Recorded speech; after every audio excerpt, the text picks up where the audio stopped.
Already one of the platform already shared with you. So the another platform is the data analysis platform, which is T-Panfo server.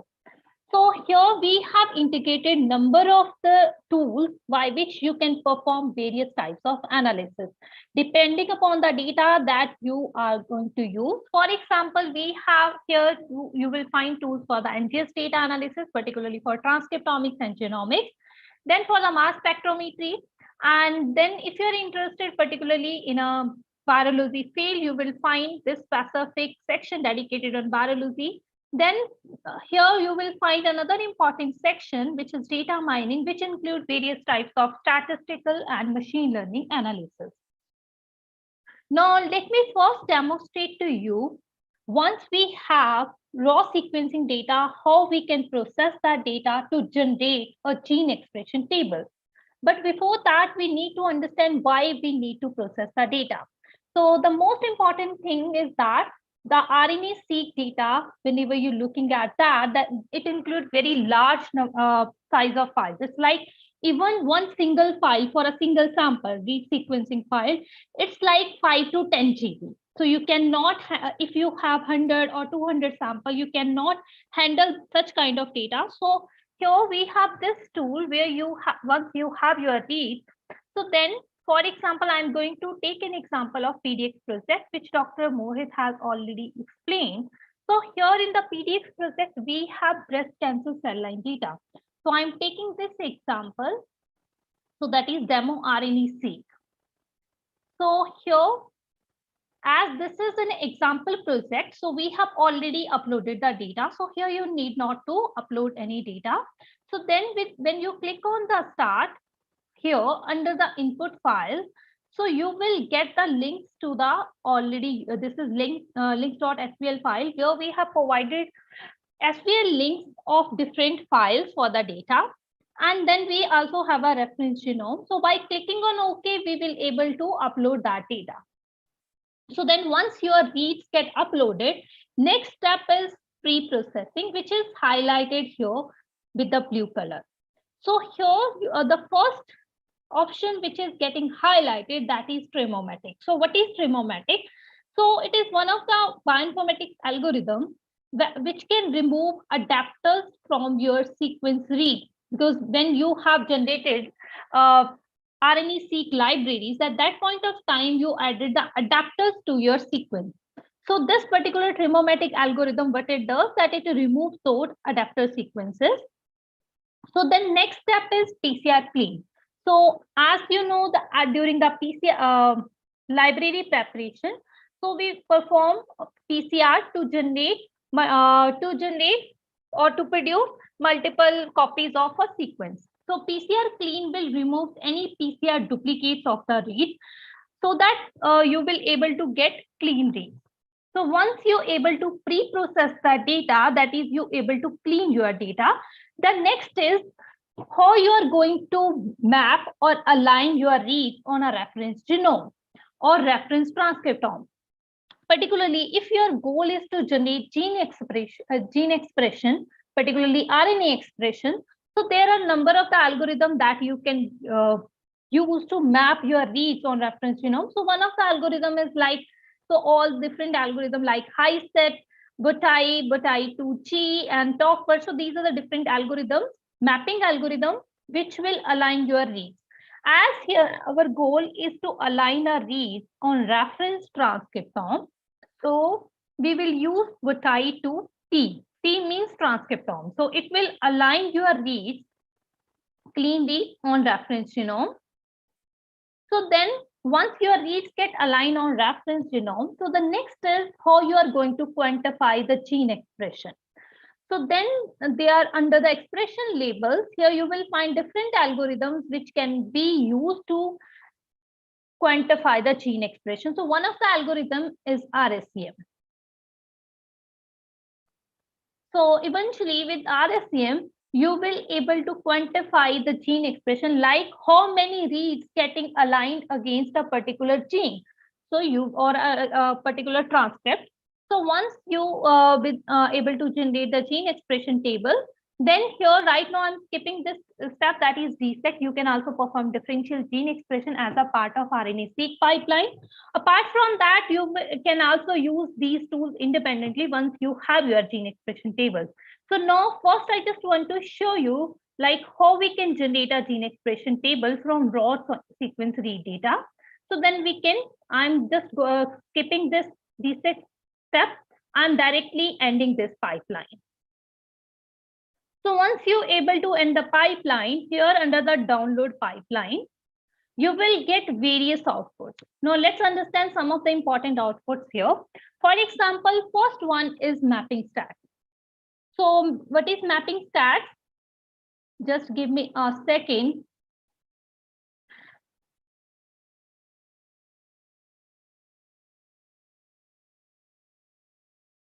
So here you will get like how much your reads or how much percentage of your reads get aligned on a reference genome or reference transcriptome. For example, here, nearly we have overall alignment nearly 86%. So most of times, if you have very low or 60 to 70%, those kind of sequences are not can be considered. But if you have more than 80%, you can consider that. So this is like mapping stats where you will get this particular like how your reads getting aligned reference genome. So the next is like here you will find various other outputs like FPK value. So this is the gene expression quantification value. So similarly, you will get the expression for the isoforms. Right now, let's look at what are these FPK values. Now let me paste this value into an Excel. So I'm copied that and I'm just pasting it into a gene in the form of gene expression table. So I'm copying this in an Excel. Now, if you look at these values, what it contains. So now we have simple gene expression table where we have these are the ensemble IDs, that is gene transcript or gene IDs, ENC, ENSG means ensemble ID, and in the columns we have these samples. So if you look at here, so in the PDX project, we have breast cancer data. So where we have two types of cancer, as Dr. Mohit has explained. So one is ER positive, another is triple negative.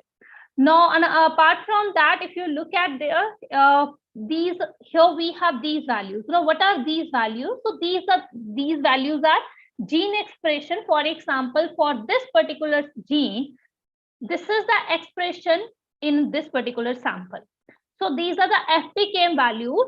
So now we can explore these kind of expression value. And before exploration, whenever you have clear gene expression table like this, so you can perform exploratory data analysis using different methods. For example, one of the exploratory data analysis method or unsupervised machine learning method is principal component analysis. Now, principal component, and in case of the principal component analysis, it's try to reduce your dimensions of your data. Dimensions means these features. So eventually it will generate new features where you can explore like what kind of patterns within your data. Now let's understand how we can perform PCA using this particular data. And let me take you to another pipeline on the server. So let's go back to the server here. So now again, let's go back to the area of analysis. Here under the data mining section, you will find this two pipelines, unsupervised or utility. So you can use either of that. So right now I'm taking an example because I'm using PDX project. So I'm just going with this example project. So here I'm choosing this demo utility pipeline. So here we have already uploaded the gene expression table that I was showing you. So then once my gene expression table get uploaded, next is how we can normalize our data. Specifically, when you look at the gene expression table, like here, so we have like values varying from very wide range. For example, here we have 18,000 and then you have 0 or 1. So to bring this data into a scale at a small scale, so what we can do, we can perform normalization on our data. So then we are going to perform quantile normalization, where the first step is we are performing log scale transformation. That is, we converted those FPKM value into the log scale. Then we are using a threshold to perform quantile normalization. So then once you have performed the normalization, and most of the statistical and machine learning can be applied only on normalized data. So you cannot apply machine learning or statistical methods on directly on non-normalized data. So you need to perform normalization. So then next we can perform PCA, that is principal component analysis on this data. So then subsequently we can end the pipeline. Now, once our pipeline get completed, you will get various outputs. So here we have two major outputs. For example, one is normalize. This is which ends with underscore PCA results. So these are the PCA results that we obtain after running the PCA pipeline. And if you remember, we also perform the quantile normalization. So we also get a gene expression table in the in the form of normalized data. So now let's first download this data, and let me show you like how we can perform, or what kind of information we will get out of this. So just give me a second.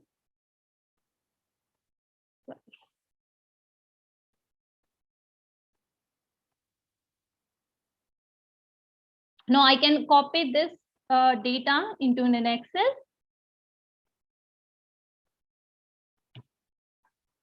Now here, these are the PCA results. Now what it represents here in the first column, we have samples. So the samples that we have used in our data. Then we have, these are the PCA components. So what are these PCA components and what is this percentage indicate? In case of the PCA, each component represents some variability in your data. For instance, here, the first component represents nearly 30.5% variability, followed by another component that is 14.23, 11.65, and so on. So we can use this PCA component information to visualize or to understand patterns within our data. So how we can do that? If you take these PC1 and PC2 and draw a simple scatter plot.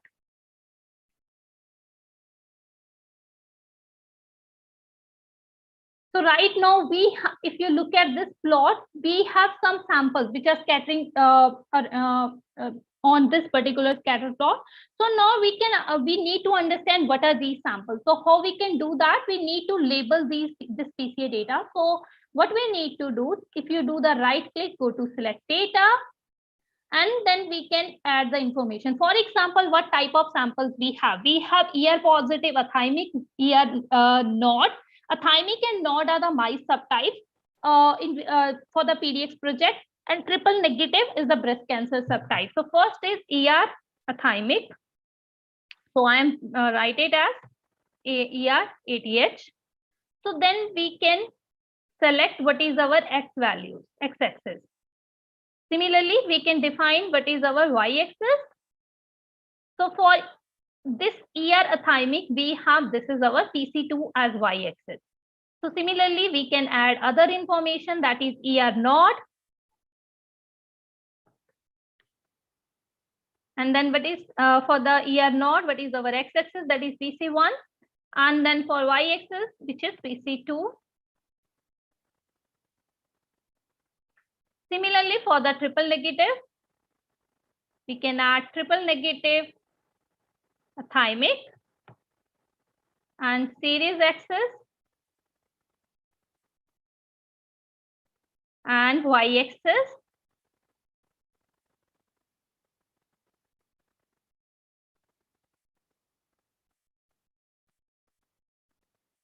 And then triple negative nod. So for this is our X axis for the triple negative nod sample.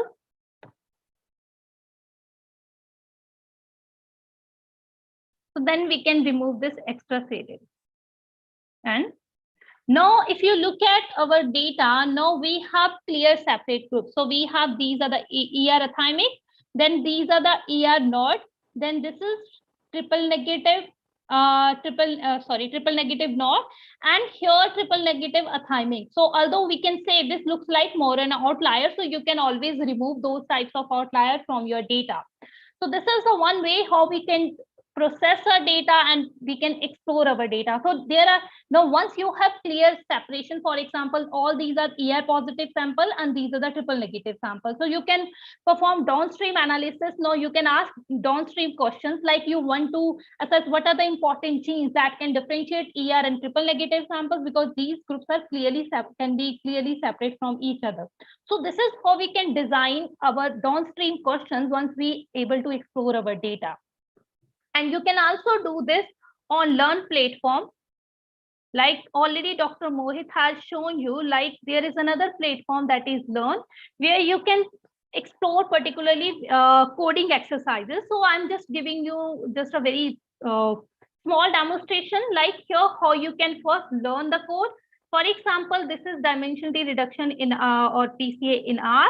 So what you need in the first, here each lesson is divided into sub-steps, where each step explaining you one by one step exactly what you are learning, how you are going to write a code. For example, here in the introduction, first step you will learn like what you are going to do in this particular lesson. In the second part, once you're able to complete that, second part is about learn the code. So how you can do PCA or how you can write a code in R for PCA analysis. So here code is breakdown into the code blocks for each step, so that you able to understand how we are doing a particular analysis. So once you're able to understand the code, the next is you can actually, once you learn each step, and subsequently you can actually practice it. So for example, here first you loading the data, then you're doing computing or performing the PCA, then you are visualizing using a plot. So here you just need to click, you need to understand, and in the comments each step is explained again, just for to make sure that you are understanding. And then how you can also label these samples in the based on the sample groups. So you will able to understand how you can color, for example, here color based on the group information in your data. So eventually you will able to obtain this kind of PCA plots. For example, here itself, you can see PC1 contribute nearly 34% or represent 34% variability, and PC2 nearly 16% variability. Then these color depending on representing, these are the basal samples, pink one, and green one Claudine low, and blue one luminal, and purple one normal like sample. So this is how you can do or perform various types of analysis, and these exercises will be explained in much more details during this program for each session. So yeah, that's all for my side. And if you have any question, I'm happy to answer. You can post your queries in the chat box. Now I would like